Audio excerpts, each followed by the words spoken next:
Parliament ఎన్నికల ప్రచారంలో భాగంగా రామాయంపేట పట్టణంలో భారతీయ జనతా పార్టీ మెదక్ పార్లమెంట్ అభ్యర్థి రఘునందన్ రావు ఎన్నికల ప్రచారం నిర్వహించారు. ఈ సందర్భంగా బీజేపీ పార్లమెంట్ అభ్యర్థి రఘునందన్ రావు మాట్లాడుతూ పార్లమెంట్ ఎన్నికల్లో భారతీయ జనతా పార్టీ అభ్యర్థికి ఓటేసి కేంద్రంలో నరేంద్ర మోడీ ప్రభుత్వం ఏర్పాటుకు కృషి చేయాలని ఓటర్లకు సూచించారు. నరేంద్ర మోడీ మూడవసారి ప్రధాని అయితే ప్రపంచ దేశాలలో అభివృద్ధిలో ముందంజలో భారతదేశం నిలుస్తుందని కొనియాడారు. ఈ కార్యక్రమంలో నిజాంపేట జెడ్పీటీసీ పంజా విజయ్ కుమార్, జిల్లా అధ్యక్షుడు గడ్డం శ్రీనివాస్, బీజేపీ సీనియర్ నాయకులు వెలుముల సిద్దిరాములు, శంకర్ గౌడ్, పట్టణ అధ్యక్షుడు భాను తదితర బీజేపీ శ్రేణులు పెద్ద ఎత్తున పాల్గొన్నారు. ఒక్క గుడి కట్టమంటే కట్టకపోతే ప్రపంచమంతా ఎదురు చూస్తూ ఉంటే పేద ప్రజలందరి ఆకాంక్ష రాములోరి గుడని మీరందరూ అయోధ్యకు రావడం కష్టమవుతుందని ఇంటింటికి అక్షింతలు వంచి జనవరి 22వ తారీఖున రాములోరి గుడిని ప్రపంచానికి ఇచ్చిన నాయకుడు నరేంద్ర మోడీ గారు. బాత్రూములు ఇచ్చినాం, ఇంటి ముంగట సీసీ రోడ్లు ఇచ్చినాం, ఎల్ఈడి బుగ్గలు ఇచ్చినాం, ఎండలు ఎక్కువ అవుతున్నాయని రోడ్ల పక్కన పెట్టే చెట్ల కాడికి వెళ్ళి ప్రతిదీ ఇచ్చినాం. ఆఖరికి కరోనా వచ్చి కష్టం వస్తే ఒక్కొక్కరికి 5 కిలోల బియ్యం ఇచ్చి మీ కడుపు సల్లంగా ఉన్నా మా అవ్వలు బాగుండాలని ఆలోచించినటువంటి పార్టీ నరేంద్ర మోడీ గారి పార్టీ. కాంగ్రెస్ చూసిరు, కారును చూసిరు. ఒక్కసారి ఆలోచించారు. రేవంత్ రెడ్డి గారు మొన్న నరేంద్ర మోడీ గారు ఇక్కడికి వస్తే, ఆదిలాబాద్కి వస్తే అడిగి పోయి దండం పెట్టి దరఖాస్తు ఇచ్చి పెద్దన్న మమ్మల్ని కాపాడు అని అడిగిండా అడగలేదా? ఆయన ముఖ్యమంత్రి అయిన 4 నెలలలో దగ్గర 15,000 కోట్ల అప్పులు తెచ్చిండు. ఎన్ని తెచ్చిండు? 15,000 కోట్ల అప్పులు తెచ్చి 4 బస్సులు ఫ్రీ ఇచ్చిండు తప్ప మీకు 2 ఇండ్లు రాలే, 4,000 పింఛన్ రాలే. వచ్చిందా?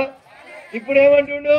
మా రాహుల్ గాంధీని చూడండి, రాహుల్ గాంధీని చూసి ఓటేయండి, ఆయన ప్రధానమంత్రి అయితే మీకు పైసలు వస్తాయి అంటుండు. అవుతాడా రాహుల్ గాంధీ ప్రధానమంత్రి?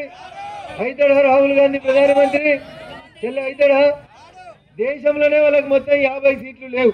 పశ్చిమ బెంగాల్లో మమతా బెనర్జీ చెప్పింది 50 కాస్త 40 అయితే అని చెప్పింది. 50కి వెళ్ళి 40 అయ్యేటోడు ప్రధానమంత్రి అవుతాడా? అవుతాడా? మోడీ గారు మొదటిసారి గెలిచినప్పుడు మనమందరం ఓట్లేసి 273 సీట్లు ఇచ్చినాం. చెప్పినాం మోడీ గారు బాగా పనిచేయండి అని చెప్తే ఆయన బాగా పనిచేసిండని 5 ఏళ్ల తర్వాత 303 సీట్లు ఇచ్చినాం. ఎన్ని ఇచ్చినాం? 273, 303 అయింది. ఇవాళ ఏమంటారు? కాశ్మీర్కి పోయినా, కన్యాకుమారికి పోయినా, ఏడికి పోయినా ఇప్పుడు వచ్చేది ఎవరు వస్తారని చెప్తారు? ఎవరు వస్తారని చెప్తారు? మోడీ సార్ వస్తారని చెప్తుండ్రు.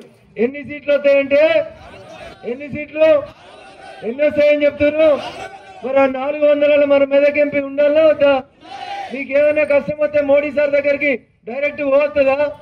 పోరాదు. మరి మీరు ఓట్లేసి గెలిపిస్తే మీ బిడ్డగా మెదక్ నుంచి డైరెక్ట్ గా పోయి ఇక మా రామాయంపేటలకి కష్టం ఉంది సారు, ఈ కష్టం తీరు మరి అడగాలంటే మీ బిడ్డగా మీరు రఘునందన్ కోటేయాలి, పువ్వు గుర్తు కోటేసి పంపించాలి.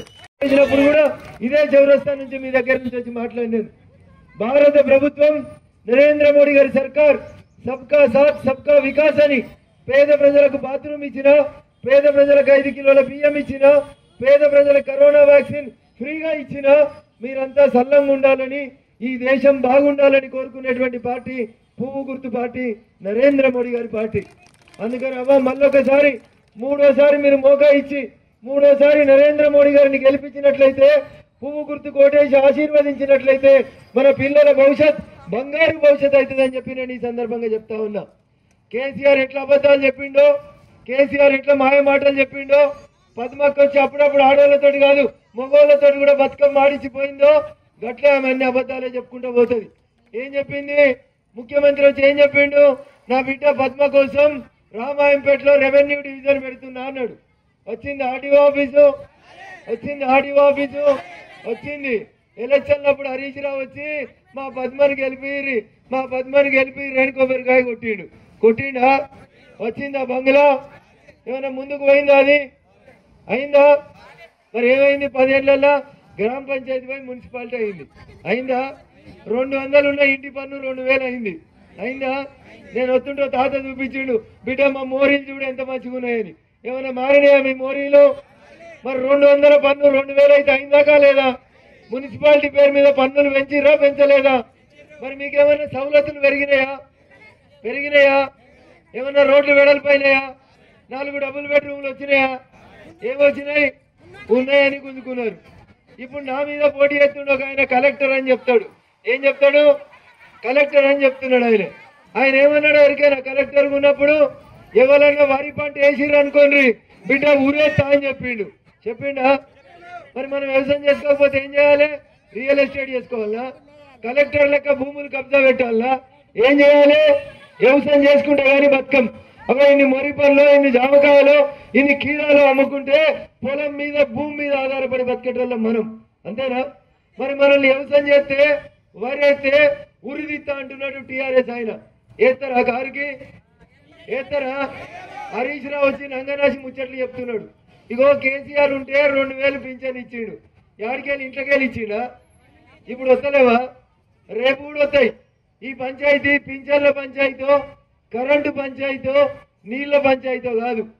మన బిడ్డలు మంచిగా ఉండాలంటే, ఈ దేశం బాగుండాలంటే ఎవరు ప్రధానమంత్రి కావాలనేది ఒకసారి ఆలోచించండి. ఎవరు ఉండాలి ప్రధానమంత్రి? ఎవరు ఉండాలి? ఏం గుర్తు? మోడీ గారి గుర్తు ఏం గుర్తు? మా చెల్లెళ్ళు అంటలేరు. పువ్వులు అంటే ఇష్టం లేదా మీకు?